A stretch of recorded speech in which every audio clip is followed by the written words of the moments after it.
And away we go. It's the DFS Early Bird right here from Awesemo.com. Dan Strafford, Dave Lochran on this Wednesday morning, getting you ready for a game that's we're getting you ready for a 10-game slate, but there is a game on the slate, Lofty. Wizards Pelicans, a 241.5 over-under. Yeah, so that's a lot of points. First of all, 241. We've seen some big ones, right? Like we've seen some high totals. I'm sure we have, and I've missed it, but I'm pretty sure. I don't know if I don't know. I've seen one this year, right? I don't know if we've seen a 241. We've actually seen them declining lately, which is the interesting thing. You've seen there was one under 200 just the other day. It's pretty wild. Charlotte, Atlanta's 233. Philly, New York's 227.5. Milwaukee, Chicago's 228.5. As you mentioned, Pelicans, Washington 241.5. Clippers, West leading Clippers, and Phoenix 228. So there are 2 games right? There's 10 games on the slate. Minnesota, Spurs, OKC, Cleveland. They're both under 220, and then we don't have lines yet on Brooklyn, Utah. Assuming the Donovan Mitchell news will have a lot to do with that. Houston, Dallas, Chris Paul, and Portland, Orlando. I guess we're waiting on the Aaron Gordon and Yusuf Nurkic news. But yeah, that's 1, 2, 3, 4, 5 of the 7 lines we have right now are 227 and over. Wow. It's a night where we're going to see plenty of defense. That is clear and obvious. I will apologize at the top here, battling a cold here in our household, so my voice may go at any point, but you've heard much worse from me over time. 241.5, I do not remember seeing anything above 238. Like that, just from my memory on the season. It's not to say that it hasn't been possible that there's been a 240-plus line, but this seems like the sort of perfect storm of a bad Wizards team playing at a high pace, and a Pelicans team that has struggled on the defensive end at times with some obvious offensive upside. But we'll talk about that as we go position by position. As always here, we will walk you through here each and every position, point guard on through center, using DraftKings pricings. Don't forget, if you use the promo code EARLYBIRD, you get 1 week of free content over there at Awesemo.com. So Awesemo.com, and then sign up, use the promo code EARLYBIRD, and you will get 1 week for free. I will say, reminder, you put in your information. If you do not want to keep the subscription, cancel it. Cancel it after 6 days. 6 days and 23 hours. Do what you got to do. But make sure that you enjoy it while you're here. It gets you everything. Projections, the write-ups. It gets you the letter grades from Alex Baker, also known as Awesemo himself, and gets you access to Slack chat for the week as well. So you'll want to do that. And then you get all the free live shows over there on youtube.com. NBA Strategy Show, Dave and Josh, or Josh and Adam. And then you get Deep Dive, Adam and Lofty. And then you get the Live Up Until Lock Show, Ed Fear and Josh, or Ed Fear and Spags. I know Ed did have the night off on Tuesday night, but should return on Wednesday, back and stronger than ever. Let's continue on here with our first look at point guard. I guess secondarily, you already mentioned a bunch of the lines. Any injuries here that have your attention? I know Chris Paul apparently is dealing with a hamstring injury, which was not what was originally listed. He was listed as having a sore leg, but now... First it was rest. Right.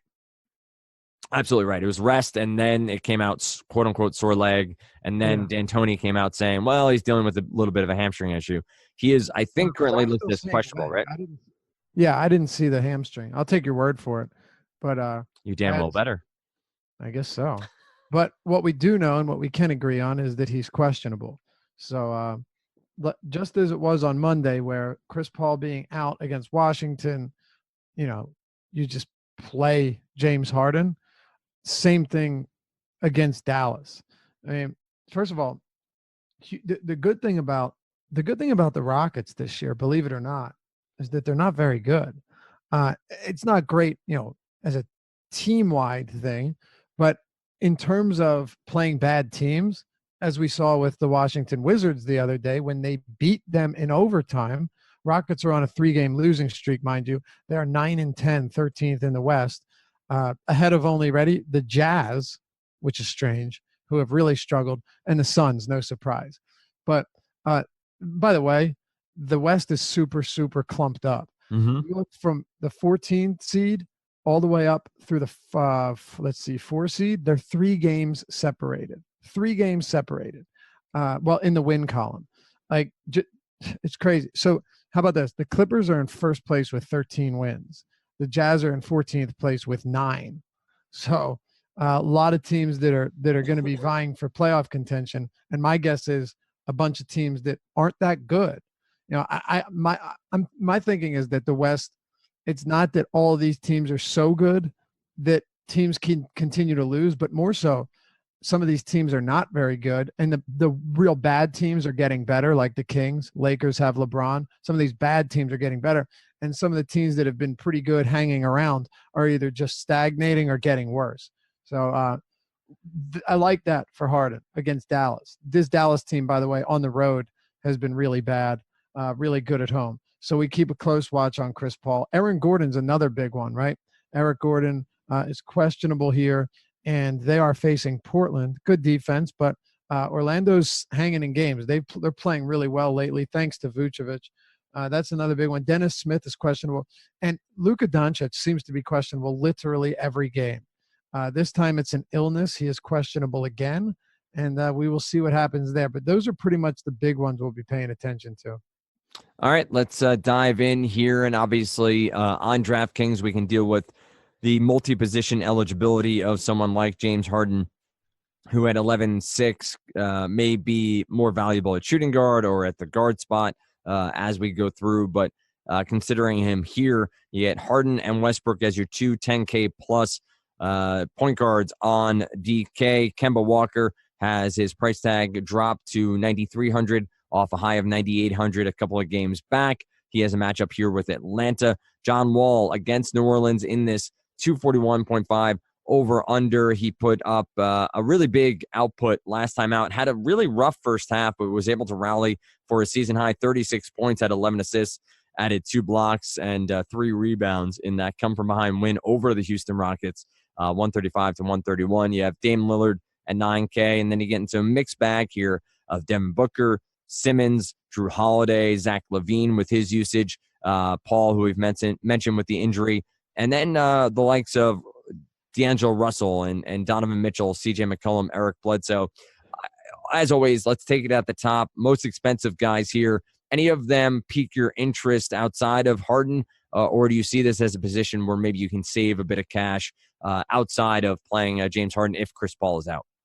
Yeah, so we'll just get Harden out of the way early. I don't even mind mentioning at a point guard. Plus, he's going to play point guard if Chris Paul's out, and that's the only way we'd be considering him at this ridiculous price point. Look, it's warranted. It's a warranted salary in the event that Chris Paul is out. So we'll get that out of the way early. You know what to do. Anybody listening that even has been playing DFS for 2 weeks should know that, Chris Paul's out. James Harden is squarely on the radar, no matter who else is on the slate. Russell Westbrook, another one. You're not getting the wild production from him right now, but I don't really have much doubt that it's going to come. The problem here is that they're 13-point favorites at home against the Cavs, who, I know the Cavs went into Philly, beat them, beat the Rockets, have been, playing pretty competitive basketball over the last few days. But I'm still not super concerned about this. This is another thing, too. So the last time the Thunder played was on the 24th. They play tomorrow, and then which is the 28th, or today, depending on when you're listening. And then they don't play again until the 30th. So it's not like it's a back-to-back, and Westbrook's just going to get yanked early if it's a blowout, like real early. You'll still get probably 30 minutes from him, and he could still absolutely dominate in 30 minutes against this Cleveland backcourt. So I still like him. I mean, obviously like him a lot less if Chris Paul is out, because Harden's not that much more expensive than him. And you have to make decisions somewhere. Kemba Walker's another one where his prices come down a little bit, 233 total here. Atlanta playing at the fastest pace in the league this season. Charlotte playing at the 14th pace, but you still have a 5.5 possession differential, which is very nice. Really good matchup too. I do like Kemba in tournaments. The off chance that Atlanta keeps this close, this could be one of those those nuclear games from Kemba. So keep an eye on him. Really, the point guard position is stacked, man. Like it is stacked to the brim. We talked a lot about Kyrie Irving the other day against New Orleans and how the Pelicans defense and Drew Holiday had not lived up to the reputation this season. Well, John Wall's got them today. And mind you, Irving finished with like 59 fantasy points. He did have 5 steals, granted, but still, we'll take it any way it comes. John Wall's another guy. Do you like John Wall against the Pelicans in a game that, as you pointed out at the top of the show, has a 241.5 total? And I wouldn't at all be surprised to see it hit that, right? Both of these teams are playing dreadful defense. Both of them are playing at a top 6 pace. Washington 6, Pelicans 3rd. And in a game like this, with how poorly Washington's played, I wouldn't be at all surprised to see John Wall creep up towards 38, 40 minutes. You have to like him here, no matter how much he's struggled. And I do prefer him over Kemba Walker for all of those reasons. The Pelicans are only 6-point favorites, and they haven't played well enough for me to think that they're really going to come in here and just dominate. So John Wall definitely in play. And so is Drew Holiday. I hate, going over a million different players, but I hope by the tone of my voice, you can understand who I'm prioritizing here. Drew Holiday's another one. You have to love him. Even with a healthy Anthony Davis, like we've seen what guards have done to the Wizards all year long. I'm not saying that Drew Holiday is James Harden. What I am saying is that Washington defensively has just been so utterly pathetic that it doesn't really matter. They've been crushed by guards. That's no surprise. Pretty much they've been crushed by everybody. Dwight Howard's already ruled out, so you don't have any rim protection either. Not that he had been great anyway. That's just at the top, man. Like you have so many great plays. And on another slate, I'd probably be mentioning Ben Simmons as well. The thing with Ben Simmons is it's funny, since Butler came, Butler's played 1, 2, 3, 4, 5, 6, 7 games with them. Simmons struggled in his first 2, wasn't aggressive, didn't really care. Well, over his last 5 with Butler, he's attempted 13 shots, 18, 12, and 13. He has fantasy point totals of 54, 48, 46, 47, and 41. So he's been very, very consistent. He's not, showing immense upside. But just to throw it out there, I think Simmons does see that price come down around $8K, Dan. And when he does, not on this slate, but when he does, Ben Simmons will be a guy that I'm going to target heavily because he's been ridiculously consistent. And we really haven't seen any of these usage or volume numbers go down at all. Actually, his usage has been trending upwards recently, which is really interesting. And that is all at a price point of 8,700 and above. So it's crazy, right? Point guard's going to have a deep tank here as we try to figure it all out. And as always, Dave has your write-up Monday, Wednesday, Friday, which is known as the Deep Dive over there at Awesemo.com. We've seen Ricky Rubio's price tag rise here all the way up to 6,900. I'm contractually obligated to say nice after that. But nonetheless, he's up to 6,900 here, has had a nice run of games, not necessarily blowing the barn doors off of anything, but just being a little bit more dynamic on the point scoring front than Rubio typically is against Brooklyn here, a team that maybe a couple of years back we would have said, pace up. This is great for the Utah Jazz. They're getting into a spot where Rubio can run a little bit more. The Nets are 24th overall in pace, and the Jazz are actually 3 spots ahead of them at 21. Any interest in Rubio here or any cheaper options that you're looking at for some upside against those top expensive plays at the position? Yeah, by the way, I mentioned that the Utah game not having a line was because of Mitchell, but I've totally forgot. He's already ruled in. So I'm not sure what that is. I highly doubt it's because Damari Carroll is questionable. I don't know. I don't know what that is, but with Mitchell back, I'm really not targeting Rubio. His price has come up way too high. Give me Rubio when he comes down in price, and then Mitchell inevitably gets hurt and misses a single game or 2 games again. I'd be perfectly fine with that. There's just so much here at the top that you have to prioritize. Like D'Angelo Russell, Utah's backcourt defense is really labored all season long. But I don't – and Russell's looked phenomenal lately, and we're finally seeing Kenny Atkinson give him decent run, albeit inconsistent run. I still – you can't go there. I think he's a little bit too expensive. We'll get to Mitchell shortly. Trae Young's price has come down, but you got a second of a back-to-back here. I expect this game to blow out. They're 13-point dogs. Actually, Jeremy Lin would probably be the guy I go to if he wasn't so expensive. I have a very difficult time playing Jeremy Lin when his minutes are so all over the place. He's up to 5K on DraftKings. That, to me, really doesn't make a lot of sense. Now, if you told me Jeremy Lin was going to get 28 minutes every night at 5K, I'd probably play him in any matchup because he just goes out there and he's going to produce, right? He's going to give you, 1.1, 1.2 fantasy points per minute, and you're happy with it. But at this rate, I have a tough time with that. I do think a potentially sneaky play here in that mid-range, the lower mid-range, could be Dennis Schroeder. If you think this game blows out, you're getting away from Westbrook, you're playing hard and maybe Chris Paul is out.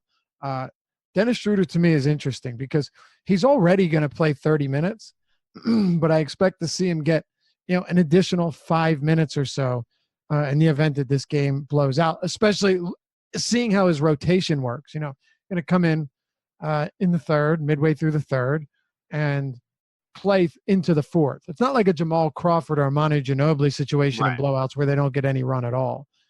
So Schroeder to me is definitely an interesting play. If we're looking at value, though, I don't know how much value there is here. I think this might be a position where you want to pay up. Guys like Malik Monk have been super inconsistent, and I don't, one game does not a good value play make, right? It's kind of, I'm not targeting him based on that. I don't know, man. I'd love to say here's the value plays. There's got to be somebody I'm missing. I don't think there is, though. I think it's all at the top and maybe a couple in the mid-range. I don't think you're missing anyone. I think you get into the weird world of talking about people like Archie Diacono. Archie Diacono. Wow, Archie Diacono. I was close. Tony Parker.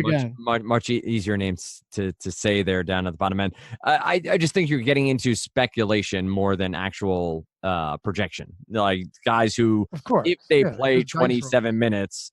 And if they are in meaningful usage, then could have some upside.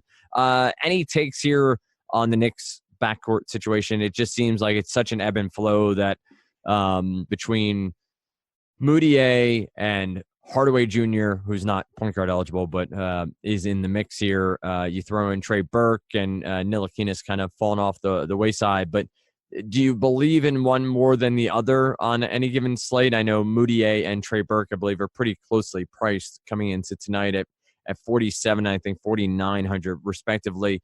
Any love there or staying away from a matchup here with Philadelphia? Most people would say, I'm done with this situation, especially on a 10-game slate. Yep. But not so quick. Here's why. And initially I thought that, but then I started to reevaluate. The Philadelphia 76ers, I can't tell you how many times I've mentioned this in the past couple of weeks because you try to identify trends and patterns in the game. And sometimes it's just noise and you figure that out. And sometimes it's real. Well, an interesting thing with the Sixers, watch them play. Gunners or teams' best scorers outside of that game where Anthony Davis struggled. But there's always, when you face the Sixers, somebody from the opposite team always has a really big game. It's like usage is always funneled through one or two guys. It's really uncanny. And think about it. Like against Brooklyn, D'Angelo Russell, you see what he did? Or when the Phillies faced Brooklyn, 38 points, 62.5 fantasy points, right? 26 shots. How about Devin Booker? Lit them up. And Philly's winning these games. But still, it doesn't matter.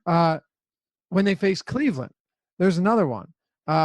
Who was it? Was it Chetty? I think Chetty had a big game. Chetty, 20 points on 7 for 14 shooting. Nothing crazy there, but that, or maybe it was Tristan. I don't remember. One of these guys did. Yep. Everyone's having big games against him. I could go on. Donovan Mitchell shot a ton, but he also had 30 plus real points against them. Etwan Moore lit them up for 30 plus real points. Kemba Walker for 60 points. And 2 other times 30 plus points this season. Or maybe one he wasn't, but still had a lot of fantasy points. Vucevic. And I say this, they're all different positions. I totally understand that. But again, they face teams and there's one player, everything seemingly gets funneled through them. It could be Tim Hardaway, it could be Cantor, or it could be Trey Burke. I don't think there are any other options here. Because guys that shoot a lot and are willing to just jack up 20 plus shots are the ones that burn them. And it's pretty much, whoever gets hot early, unless you're a team with, excuse me. Man, I've had this for like 2 weeks now. Unless you're a team with like Donovan Mitchell or Devin Booker, right? Or you name a really talented offensive scorer that they just get the ball to. In a spot like this, I think it could be Hardaway. It could be Cantor, but Cantor still has to deal with Embiid. I think it might be Trey Burke. I think Trey Burke could be the guy to come out here and just gun him down off the bench. All right, I'm in for that, and I think you're going to have week over week, game over game, more specifically, one of these guys step up, as you've said, and right. Trey Burke just as likely. Play, by the way, not obviously on a 10-game slate, it'd be insane. And I'm talking 15% ownership. I'm not, or exposure. I'm not saying go out there and load up on Trey Burke. You're not lock button? No, not at all. But he could. I mean, seriously, he could give you 40 plus points in a spot like this. Fantasy. Absolutely. Points. The Sixers always hemorrhage fantasy points like a big game. If you just were to go look through the games, the box scores, you'd be like, okay, he had a monster game. He had a monster game. He had a monster game. Every single time someone plays the Sixers, something gets funneled through them. Whoever gets off to a hotter start or their best player. Ryan Arcidiacono. So there you have it. Arcidiacono. I slowed it down a little bit. Well, you got it. And you know what? You didn't give up. That's what's important. No, exactly. I never surrender. If Dennis Smith is out, by the way, you kind of have to look at JJ Barea too. I can't do it. I can't play 29 and 26 minutes over his last 2 games. I mean, he's actually getting run, which is highly surprising and unusual. They believe with the wrist injury he'll play, but that is one worth monitoring throughout the day on Wednesday. So we go to shooting guard next. Spent a lot of time there on point guard, but we'll motor through here. Obviously Harden at 11-6, and then you drop all the way down to Booker at 8-8. DeRozan, Drew Holiday, Zach LaVine, Bradley Beal are lone shooting guard only eligible player until you get all the way down to Alec Burks at 4,100. So, it's an MPE position here, one that has some upside clearly because of the multi-position eligibility. Harden, let me ask you this, a quick take here. It doesn't have to be in depth. I know it's early. Is there a world where Harden makes more sense at shooting guard than he does at point guard? Like, is there a world where from a roster construction perspective and from a game theory is probably the wrong phrasing, but just a way we're constructing lineups that Harden should be better saved for shooting guard than he is for point guard? I mean, I don't see why not. It really all just depends on depth. And as you just mentioned, multi-position eligibility is just running rampant on DraftKings. So so many of them have that cross-positional eligibility. It doesn't really matter. But yeah, I think if there was a better fit for him, it would be on at shooting guard. And that's because while there are a lot of quality players there, there's still more at point guard. So yeah. All right. But, so this is like the first time I think I'm not going to recommend Zach LaVine. And I feel like I mention him. I recommend him every day because you kind of have to, right? He's just been wildly consistent. I know he had those 2 games there where he struggled. One was against Boston, massive blowout. Another was in a 19-point loss to, you guessed it, the Milwaukee Bucks. I still think Zach LaVine gets the minutes here. I still think he gets the shots up. But I also think that he is above 8K on a 10-game slate where we have so much good talent that I wouldn't blame anyone for playing him. He's been ridiculously consistent. And hell, even if you threw him out there in cash, I get it. But I'm probably getting up to Drew Holiday at a similar price point, very similar. And look, Holiday hasn't been maybe as consistent, but he's still really damn good. Better matchup, ridiculously high total, closer spread. The Bucks are 14-point favorites here. So as much as I love Levine each night, this will probably be one day where I shy away from him a bit. I think Luka Doncic, if he plays, which he should, because he always does when he's questionable, is very much in play. He's been another guy that's been remarkably consistent as a rookie. Not crazy high ceiling, but he's been good. And now he gets this matchup with Houston, a Houston team that has really struggled. Now they are playing down in pace this year, but they're also playing with a markedly worse defense, 25th ranked defensive rating in the entire league. So, and Doncic is shooting guard eligible and small forward eligible in DraftKings. Finally, thank you. Took so damn long. Jimmy Butler's another one. Only in tournaments. I think he's going to be a very volatile player playing alongside Embiid and Simmons because Embiid has a monster usage rate. There's still going to be shots, but don't forget, Redick still shoots quite a bit too. Butler will get his opportunities, and when he gets hot, you're going to see monster games like we saw against Brooklyn where he hit yet another buzzer beater. But with Simmons, Simmons is going to hog most of the facilitating responsibilities, and for a guard, he rebounds as one of, if not the best rebounding guard in the league. Maybe not named Westbrook, but you get the picture. So it's a tournament play because he's going to be volatile. I think Bradley Beal, though, is very much in play.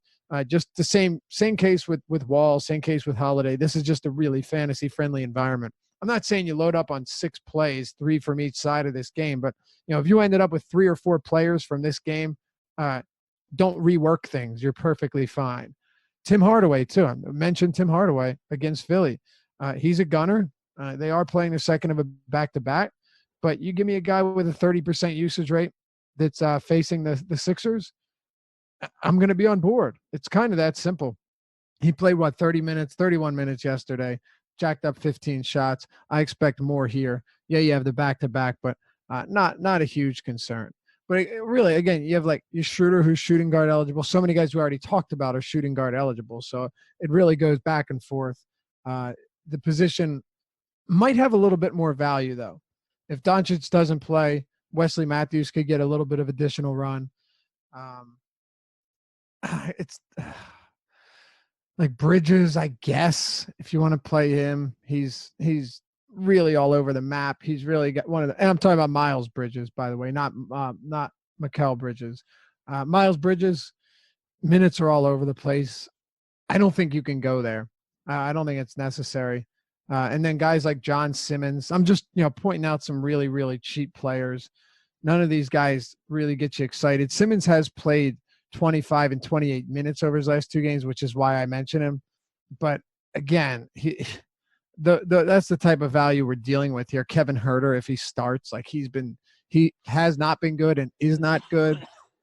I guess maybe Rodney Hood. I'm just throwing names out there, Dan. It's not deep at all from a value standpoint yet. Hopefully we get some injury news that breaks our way, because right now we're going to have to find some value to jam in all these studs.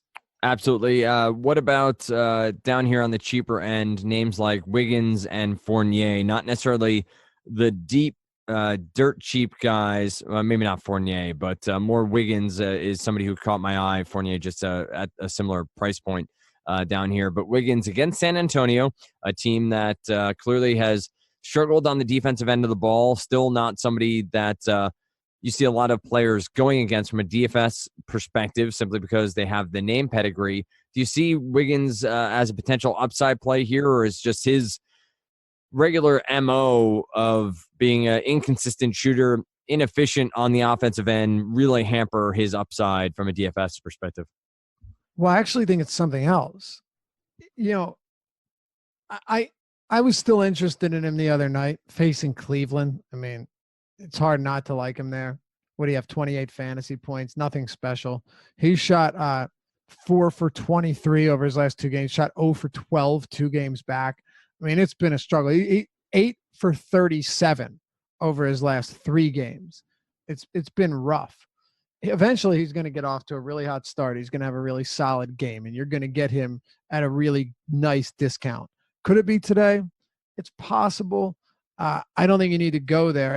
And the reason is, if you look, he's actually suffered from the arrival of, or from the Jimmy Butler trade, because you have Robert Covington moved into the starting lineup, but you still have to get Derrick Rose his minutes off the bench, right? So it's less Saric and more Covington. So it's a 2-for-1 trade. Covington comes in, Butler goes away, Rose gets healthy, and Teague also gets healthy. So now you've got Rose playing between 29 and 31 minutes off the bench. Wiggins can't play 37 minutes anymore, which we were seeing regularly, right? Regularly, we're getting 35 to 39, 40 minutes. Now we've seen him trending downwards, and his last 2 games, 29, 28 minutes, 30. We had a 35 in there, but I think that's more fluky than anything else. So that would be my concern with Wiggins, with how much he relies on scoring, and his peripherals are so weak, and his per minute production is pretty weak. I need 35 plus minutes from the guy. 28 minutes right now is not going to cut it, crazily enough, even at 5,600, unless he gets hot and you just see Thibodeau leave him out there, which is possible, but I don't think it's probable. All right, let's make our move to small forward, where we have Giannis, Paul George, Ben Simmons, DeRozan, Tobias, Jimmy Butler, Middleton, and let's go down to Doncic and Aaron Gordon down to 7K as our sort of top 10 here at small forward on DraftKings. Giannis broaching 12K here. So that is a big price point for the Greek Freak. He obviously has the upside to hit value, if not even exceed value. A matchup that has the Bucks favored by 14 at 228.5 over under. So blowout concern would run rampant here. Any interest in playing someone like Giannis at this price point and at this spread, or is it simply just an easier day to ignore him other than tournaments and move on to the rest of the position? So Giannis faced the Trailblazers on the 21st of November. They won by 43 points. He did not step on the court in the fourth quarter, except to probably shake hands with a couple seconds left in the game. 73 fantasy points. My point here is that he's very capable of doing incredible things in a blowout. However, you also have James Harden if Paul is out. You have Anthony Davis against Washington, cheaper. It's by 600. We haven't even talked about him yet. You have Joel Embiid against the New York Knicks. I'm not putting Joel Embiid in the same level as Giannis right now, but hell, in terms of consistency, he's been right up there with him. And he's had the 70-plus fantasy point games. He's had more 60-plus than I can count. You know, you have some really, really quality options. And you're getting them at a discount. And you're getting some in games that don't have massive spreads. Now, this is kind of wild. Ready? We have, I'm going to refresh here, see if we have any more lines that have come out. So, okay, we still don't have lines on Houston, Dallas, Portland, Orlando, and Brooklyn, Utah. Brooklyn, Utah is going to be a single-digit spread. I think with the way Houston's playing, it'll be single digits. Might be 8 or 9. Portland, Orlando, probably going to be 8 or 9, depending on who's healthy or who's out. Could be 10. But how about this? Of the 7 we have, the Hornets are 12.5-point favorites. The Sixers are favored by 12.5. The Thunder are favored by 13. The Bucks are favored by 14, and the Clippers are favored by 12. So you've got massive blowout risk, and in some spots, you're just going to have to grin and bear it. You're just going to have to play these guys. And I think, in the Philly game, that makes sense because Philly lets bad teams hang around so often, no matter how much they're favored by. I think they've won in a blowout by double-digit points like twice all year. That would be one. Charlotte could be another just because they're a team that will get lax until the fourth quarter. So some of these, yes, with Milwaukee, they were actually down by like 20 points to Chicago when they faced them a week ago. And Giannis roared back along with Middleton and Bledsoe, and they ended up winning by 19. So I still think they just come in and blow their doors off. I worry about that. And paying for Giannis at this price, it's never ill-advised. I never advise against it. But he's not going to be – I don't think I'm prioritizing him here. That's kind of where I'm going. Anthony Davis will be someone I don't know how I'm going to get away from him, and Harden if Chris Paul is out. So it's really just a priority game. And Giannis, as good as he is, probably isn't going to make the cut unless things change wildly over the next several hours. And at the end, we'll get Dave's take on the 10K plus guys and sort of a preview just now of Anthony Davis over Giannis. But the rest of small forward, 7K and above, I listed off. We've already talked about Simmons. You've talked about shooting guard eligible DeRozan. What about the rest of small forward? Who are some of the names that, at least from a player pool perspective or from a write-up perspective, you think should be worth our eyeballs at present? Okay, we already talked about a bunch of guys that have multi-position eligibility, so I'm not going to waste any time. Let's go into the cheaper area because I think we might have some value here.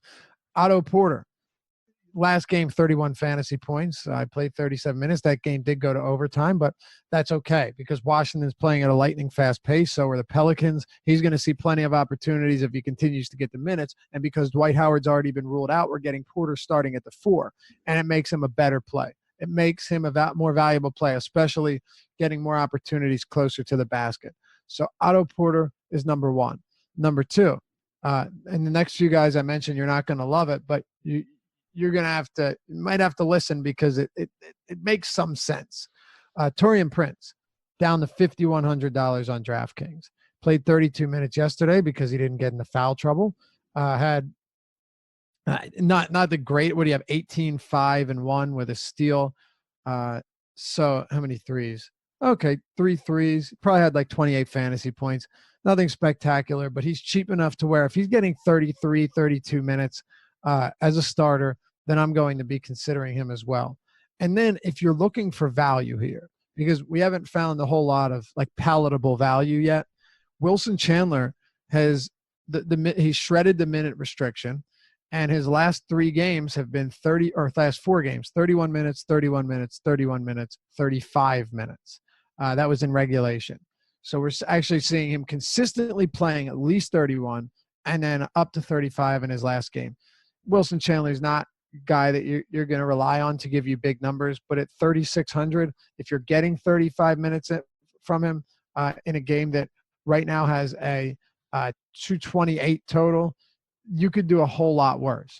Like PJ Tucker, Wilson Chandler could get hot from beyond the arc, hit a couple threes, grab in more rebounds than normal, and you get where you need to go. That's all it comes down to. I prefer him certainly over a Jonathan Simmons or a Mikal Bridges or a Miles Bridges. So he's there if you need him. He is there. And if Aaron Gordon is out, we won't really have to worry about that because you just play Jonathan Isaac, right? I mean, just plug Jonathan Isaac into the lineup and then move on to the next one. He's going to be chalk, but I think for good reason. He played 30 minutes last game. Eric Gordon left in that game against Golden State, played only 22 minutes. Isaac will be the primary beneficiary here. Hell, maybe even the sole beneficiary of Gordon's possible absence. So keep a close watch on that. That could shake a lot of things up. And just a reminder, as I said at the top, you get the deep dive from Dave Monday, Wednesday, Friday. So have your write-up, but also the follow-up to that, the deeper dive at 5 p.m. So you get the write-up to really set the stage for your lineup construction. And then you get the deeper dive with Dave and Adam to save the lineups and hopefully walk away before lineup lock with your head held high, ready to take on the slate that is 10 games here on a Wednesday. You heard Dave talk through the potential more value end of small forward. We're going to need it. We're talking about the likes of Anthony Davis and James Harden. We move to power forward next. And Davis is our top price player here at this position Giannis is at 12K. AD is second at 11.4. And then you do have a stark drop off to Paul George, Harris, LaMarcus Aldridge, and on we go. You talked about Giannis at small forward. You have AD here at 11.4. Health, always a slight concern, but matchup-wise, talent-wise, this could be a smash spot, as could every single game for Anthony Davis. What do you make of power forward, and are there other names that you want to surface here to make sure are on people's radar?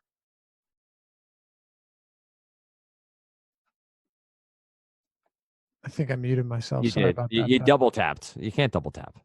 I definitely double tapped. Did you move the power forward? I did move. Did you fall asleep? Like what? Did you black out on me? What happened here? I do a little bit more research. I was looking at some stats. No, all right. Yes, let's move on to power forward. I did, in fact. Sounds good. All right. Anthony Davis. Yeah, I don't know if you know he plays power forward, but he does. He does. I didn't even hear that. I just heard, what are you thinking, Dave, or Laffy or something? I don't know. But I'm here now. That's all that matters. It's great that after 5 years, we're here. This is just where we're right? at. That's all. That's all. Ahead. Anthony Davis, just the premier spot. There's nothing really bad you can say about this matchup. He's going to be going up against, like, what? Thomas Bryant, Porter, Morris. Come on now. It just, Morris is a good defender when he tries, but he's coming out the bench. I actually wouldn't be surprised to see Scott Brooks change the lineup up a little bit, because you're coming into New Orleans to face a Davis Mirotic starting lineup. Mirotic is his usage has been down since Davis started, actually playing basketball again, but his minutes are so high that I'm still not really concerned. At sub 7K, I still have interest in him. I mean, obviously Davis is the premier play from this game, and then Holiday, but there are a lot of different ways you can get different with the Pelicans and with the Wizards. So those two guys, Montrezl Harrell, man, his price, he's at the 7,200, and I still have interest in him. The problem again is, so what I really want to know is, now that Montrezl, and I had mentioned it, I'll take credit. I called it. I mentioned, like, I don't know, 10 days ago, that Doc Rivers was going to stop playing him based on minute or on matchup. Then maybe 2 weeks ago, actually, now I think it was, that he's going to stop playing him based on matchup, and you're just going to see Montrezl Harrell playing 30 plus minutes a game, no matter what. If it's a blowout, I don't know. But in competitive games, matchup doesn't matter. Harrell's played way too well, is too good of a player to not get minutes, not get 30 minutes unless he's, in a matchup that suits him. And it doesn't suit Marcin Gortat and Boban Marjanovic. I saw an article the other day too. It said that the best thing, that the Clippers don't have any great players, but they also don't have any bad players. And I'm sure people that, your everyday contrarians will go through the list and be like, yeah, but what about, this guy? Well, right. We're talking about guys that have, like, a legitimate role on the team, and they really don't. Like, yeah, Gortat's been pretty bad, right? But he's not, he's playing like 15 minutes a game. I don't even think that's a big deal. You give Gortat 15 minutes a game and he's good enough. You just look at this rotation. They've been outstanding. Crazy as it sounds, I still have some interest in Harrell. Will I load up on him? Probably not. But at 7,200, with the way he's played, the fact that we can't look at him as the old Montrezl Harrell. It's like, sure, okay, he's not playing a lot of minutes, so we need to get him at a decent price. No, he's playing 32, 33, 35 minutes against Memphis per game. So there it is. By the way, his free throw attempts, he has, over his last 4 games, he has double-digit free throw attempts in 3 of them. So he's getting to the line. He's doing everything. I mean, he's just been spectacular. And I think right now, like, if not for Domantas Sabonis, you'd have to say Montrezl Harrell is leading the 6th man of the year race. Of course, you also have Julius Randle, and you have Derrick Rose and a couple other players. It's actually really deep this year, but Montrezl Harrell is certainly in the equation. And, you don't want to play too many Pelicans, so you might not play Mirotic at 6,900. You can play Montrezl Harrell. And, yeah, there's blowout risk, but like I said, there's blowout risk with a lot. Larry Nance is another cheap play. Well, actually, the first cheap play at power forward. He played 38 minutes against Minnesota, Dan. 38 minutes. I don't like the matchup against OKC, but that's okay. He's not starting at center. He's starting at the 4. He should be able to avoid Steven Adams for long stretches. So I like that too. And he still remains ridiculously cheap despite seeing massive minutes. And David Nwaba's already been ruled out. Actually, I think he's already been ruled out. Maybe I'm wrong. Let's see here. Actually, I don't know. But if he is, that then yeah, he's out, right? Yeah. He's out. So is Sam Decker, of course. So yeah, that makes Nance very, very appealing here. I actually like this position. There's a lot of spots you can go. I talked about Otto Porter already. If Aaron Gordon's out, you'll go back to Isaac. Chandler's also eligible here. There's a lot. There's definitely a lot. You'd probably even throw Jeremy Grant into the mix. He's cheap as well. It's a good position, surprisingly. Or it's really just concentrated between like 5 or 6 guys I really, really like. Well, that could be the case, but also power forward being somewhat more attractive isn't the farthest flung idea here on a season that's been a little bit lost at power forward. Let's close it out with some center talk here. Julius Randle, too, if you don't want to play Mirotic in the starting lineup next to Davis. Okay, and so you get the little bit of variance there on usage with the different units. You do have Davis as your most expensive center on DK. Dave talked about Joel Embiid a little bit earlier on. He's at 11.2. Towns, Aldridge, Vucevic is up to $8,300 with gigantic offensive upside here against Portland. Capella, Gobert, Ayton is at 7.3. DeAndre Jordan, who's been a rebounding machine on the year. You mentioned Harrell at power forward. He's also a center, eligible here at 7,200. What do you like at center, and who are some of the names that will make their way into the deep dive on Wednesday afternoon? All right. By the way, the whole thing with Mirotic and Randle, like Randle's playing like 10 minutes per game without Davis. Those 10 minutes are really valuable, right? Like really, really valuable. So it might not be the whole game. It's only 10 of however many minutes it is. He only played 21 minutes last game. I don't know why. There has to be. Maybe there wasn't a reason for it. I have no idea. He was playing well. I don't know. That's a little weird. That concerns me. I want him up around 28. I'll figure that out and put it in the deep dive, because if that's something that could be here to stay, then I'm a little bit concerned. But center, it's always deep. No difference today. Yusuf Nurkic is still below 7K, which is just silly. He's probable to play. 15 minutes last game, but that was the injury. I expect his minutes to climb back upwards. He's been involved in 2 consecutive massive blowouts. Like a Portland team that was playing really well, Dan. You look at them. I think they rank third in conference? Well, they've dropped now. You plummet so quick. 6th in the conference, but still, they've been playing pretty well. Amazingly, you look at Nurkic, or you look at this team, and they were outscored by, I think, like 70 points over 2 games. So not good. And then they bounced back with a mere 4-point loss to the Clippers, but Nurkic got hurt. I still like him, though, a lot. And Joel Embiid, you can't ignore Joel Embiid with how good he's been, how consistent he's been. Let's not look at Drummond against the Knicks last night and think that is par for the course with centers facing the Knicks, because it isn't. Enes Kanter's still a bad defender, and he's still playing a lot of minutes. Joel Embiid should eat him alive. Karl Anthony Towns is back down to 9,400 against the Spurs. Spurs have been hemorrhaging points to centers. Believe it or not, since Pau Gasol went out, they've been a lot worse, which is kind of strange. But you know what? That's what the numbers say. Who else? Nance already talked about him. Rudy Gobert's got Brooklyn. He's a fair price, but I'd probably just go down to Nurkic, honestly. Maybe even Montrezl Harrell, Larry Nance. There's value here. Cantor's always a guy that I'm going to have in my player pool, particularly in tournaments, even against Philly. I mean, you probably wouldn't believe me if I told you how bad the Sixers have been against centers this year. No team is allowing more points to centers than the Sixers. Only the Pelicans are allowing more rebounds per game to the Sixers. The 2 things that Enes Kanter does extremely well, scoring and rebounding. So, I'm going to have some Enes Kanter, and I don't care. Even back-to-back, maybe it's a bit of a concern, but I don't think it is. I think Fizdale, going to give him a run. Plus, Mitchell Robinson will have 5 fouls in the first 6 minutes anyway. So what's it matter, right? There's good value here, good mid-range. It's a pretty loaded position once again.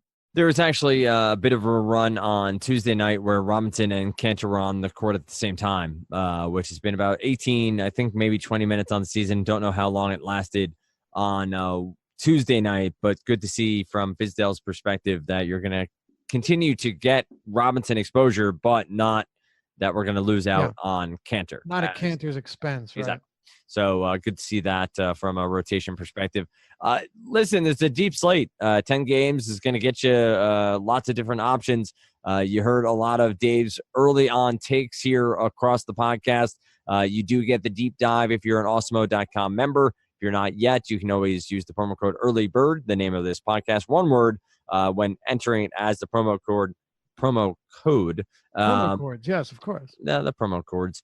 It's like the umbilical cord, just slightly different. Slightly. Just slightly. And so as you sign up, head on over to Slack chat, you discuss, you'll realize this is where you want to stay. Then you can re-up for the month or for the year with Awesemo.com. But again, Early Bird is that promo code for 1 week of free content on Awesemo.com. Dave, any final thoughts? I'm remiss to not ask. We need to find out above 10K. Davis. Is it lock and load for you? I hate to say lock and load. 41.5 over under. Exactly. I mean, if Paul's out, then Harden's in the conversation for sure. But let's say Chris Paul plays and you have James Harden on DraftKings $200 more expensive than Davis. I just don't know how you get away from Davis here. But really, if Embiid's in a winning lineup, or winning tournament lineup, or Harden, or of course Giannis, obviously, nobody's going to be surprised. That's right. why they are this expensive. And it's never easy making these decisions each day, because like Davis had a tough matchup against Boston on Monday. He had 27 and 16 with 5 assists, 3 blocks, and 3 steals. He can do it in any matchup, blowout, whatever. And so can all of these guys. But right now, Anthony Davis is at the top of that hierarchy. Yeah, that makes total sense to me. And I think you make the great point. And honestly, I think fully transparently, when I asked Dave this, it's at 11 o'clock the night before who he thinks will be his favorite exposure on 10K or above.